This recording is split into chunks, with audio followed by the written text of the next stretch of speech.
திருவண்ணாமலையில பொழுதுபோக்குறதுக்கு நிறைய இடங்கள் இருக்கான்னா, எனக்கு தெரியலங்க. அப்படி ஒண்ணும் பெருசா இல்ல. எங்களுக்கு தெரிஞ்சதெல்லாம் கிரிவலமும், அண்ணாமலையார் கோவிலும், ரமண ஆசிரமம் இப்படிதான். இந்த வாரம் ரொம்ப போர் அடிச்சது. சரி இந்த சயின்ஸ் பார்க் ஒரு முறை போகலான்னு சொல்லி போனோங்க. இப்போ தான் ஃபர்ஸ்ட் டைம் நான் அங்க போனேன். நல்லா தான் இருந்தது. ஆனா கொஞ்சம் சுத்தமா பராமரிச்சா நல்லாயிருக்கும்னு தோணுது. கொஞ்சம் சுத்தம் இல்லாம இருக்கு.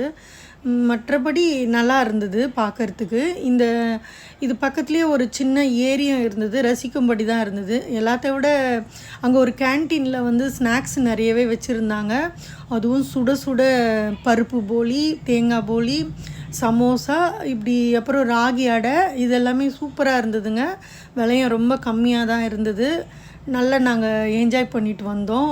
ரொம்பவே டேஸ்ட்டாகவும் இருந்தது, சுகாதாரமாகவும் இருந்தது. அதே போல் குழந்தைங்கள்லாம் அங்கே விளையாடுறத பார்க்கும்போது மனதுக்கு ரொம்ப மகிழ்ச்சியாக இருந்தது.